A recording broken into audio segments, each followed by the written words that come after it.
One of two ways with energy policy, leading us towards energy security, relying on the domestic solutions that are in front of us, or more and more reliance on foreign sources of energy. November 4th is that time of choosing. We're going to go one of two ways. For our part, John McCain and I, we're determined to set this country firmly on a path towards energy independence. America has the resources to achieve this vital goal. We certainly have the ingenuity, and John McCain and I, if we are elected, we will supply the political will, finally, to get this done. In my experience in Alaska, I've seen what American ingenuity can achieve if given a chance. As governor of a huge energy-producing state, and as chair of our state's Oil and Gas Conservation Commission, and as chair of the nation's Interstate Oil and Gas Compact Commission, I've also seen how political pressures and special interests and corporate abuses, though, can work against the clear public interest in expanding our domestic energy supplies. I've had to take on some of that, especially there in Alaska, taking on a good old boy network that had been too controlled by some of those interests. Alaska is one of the most resource-rich places on Earth, yet for many years, our state's oil and gas wealth was the carefully guarded preserve of the political establishment, that good old boy network. And it was rewarded by a few big oil companies through an oil services company that liked things just the way that they were. They didn't want any shaken up. They didn't want anybody to come in and disrupt the good things that they had going there. But it was to the public's detriment what was going on. And as you may have seen this week in the news, Alaska's senior senator is not the first man to discover the hazards of getting too close to oiled, moneyed interests with agendas of their own. For the people of Alaska and their representatives, it's been a hard enough time that we have had to persuade Congress even to authorize some of our developments. Start from the beginning of our energy-producing history, trying to get authorization to construct our original Trans-Alaska oil pipeline. When Congress finally acted in 1973 to allow for that infrastructure to be built, they approved the pipeline over the no votes of a few senators, including Senator Joe Biden. He kicked his career off, his political career, saying no to this piece of infrastructure up in Alaska that has safely flowed 15 billion barrels of U.S. crude into hungry U.S. markets. He started his career saying no to that domestic solution, and it's been no ever since. For the next 3 decades in Alaska, then, there had been talk of building our next piece of infrastructure that was so necessary to feed hungry U.S. markets. This would be a gas pipeline to transport cleaner, greener natural gas down to the lower 48. We have such an abundance of natural gas in Alaska. Geologists show us hundreds of trillions of cubic feet waiting to be tapped on offshore. But all that it ever amounted to up in Alaska and across the U.S. for the plans for this gas line had been talk. Everybody talked about it and planned for it and dreamed about it. There have been articles written about the need for a natural gas pipeline to feed U.S. markets since the 50s. Ever since I grew up, I remember hearing about this dream for a natural gas pipeline. But all it was talk. And one of the main obstacles was big oil itself that wanted a pipeline, a gas pipeline even, to be built only on their terms. ExxonMobil was one of the participants in that, and other companies also. They should have been competing to invest in a new means of delivering their product to market. They should have been competing for the right to tap into the hungry markets, flowing our resources into those hungry markets, and instead they wanted a higher and higher price than any fair competition would yield, so they wouldn't build the line. They were holding out for more billions of dollars in public money. No one in good conscience could pay them what they wanted to build that gas line.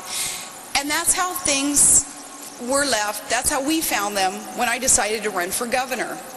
There was no progress, no pipeline, no gas revenue for Alaska, no added energy security for America, because previously it had been all talk.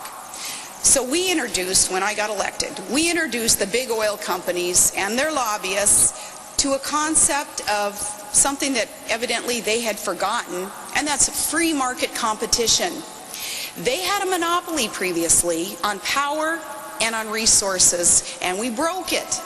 And the result, finally, is progress on the largest private sector infrastructure project in North America's history, a nearly $40 billion natural gas pipeline to help lead America to energy independence. That's what I've been working on up in Alaska to help all of you, to help the rest of the U.S.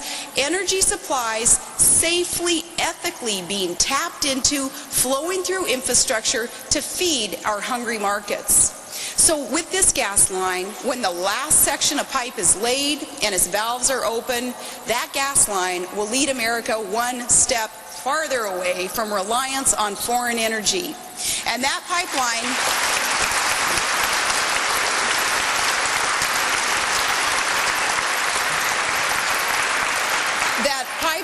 will be a lifeline, freeing us from more U.S. debt and dependence and the influence of foreign powers that do not have America's interest at heart. And it is so important that more Americans realize what we're up against when we consider our reliance on these foreign sources. Americans blame Washington for doing next to nothing about our energy problems. And on that front, they are right. The American public is right when they understand that not enough has been done in D.C. to get us off the path that we're on, put us on a better path. Abroad, we see Russia now with designs on a vital pipeline in the Caucasus. Wouldn't they love to control entirely that pipeline? Its strategy there is to divide and intimidate our European allies by using energy as a weapon. And there, as elsewhere, we cannot leave ourselves at the mercy of foreign suppliers. To confront the threat that Iran, too, might seek to cut off nearly a fifth of the world's oil supplies, or that terrorists might strike at vital refining facilities in Saudi Arabia, or to consider that Venezuela might shut off its oil deliveries, as Hugo Chavez likes to threaten sometimes. We Americans need to produce more of our own oil and gas, and we can do it because we have it here. God has so richly blessed our land with the supplies that we need. And in the worst cases, some of the world's most oil-rich nations, they're also the most oppressive societies. And whether we like it or not, the money that we pay, U.S. dollars going to pay for their oil, only makes them more powerful and more oppressive. Oil wealth allows undemocratic governments to crush dissent and to subjugate women, to oppress the people who live in these countries. Other regimes, too, they use it to finance terrorists around the world and the criminal syndicates in our own hemisphere.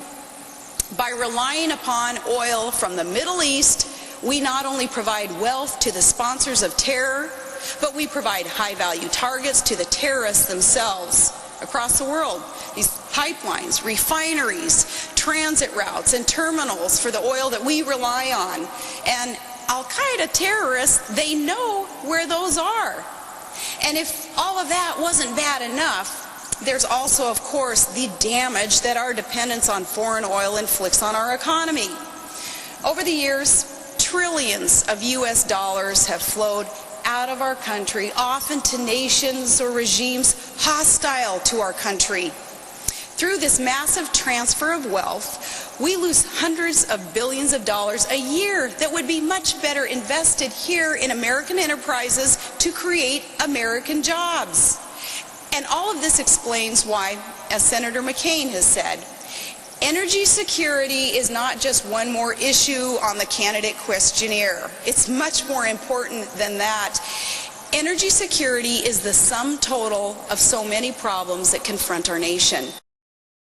November 4th is that time of choosing. We're going to go one of two ways.